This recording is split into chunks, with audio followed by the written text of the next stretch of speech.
Hello friends, welcome to my channel. తెలుగులో release సినిమాల హవా రెట్టింపైంది.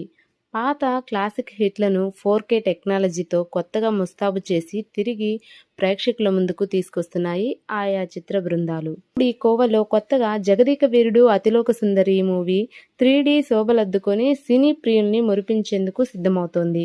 కథానాయకుడు చిరంజీవి గారు, కథానాయిక శ్రీదేవి గారు, దర్శకుడు రాఘవేంద్రరావు గారి కలయికలో వైజయంతి మూవీస్ నిర్మించిన క్లాసిక్ చిత్రం ఇది. మే 9వ తేదీతో ఈ సినిమా విడుదలై 35 ఏళ్లు పూర్తి కానుంది. ఈ నేపథ్యంలో మరోసారి అదే తేదీకి ఈ చిత్రాన్ని 2Dతో పాటు 3D వెర్షన్లో విడుదల చేసేందుకు చిత్రవర్గాలు సిద్ధమయ్యాయి.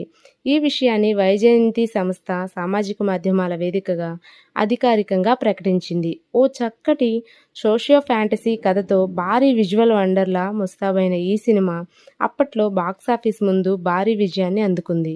ఇప్పుడు ఇది ఇన్నేళ్ల తర్వాత 3Dలో రానుండడం ప్రేక్షకుల్లో ఆసక్తిని రేకెత్తిస్తోంది.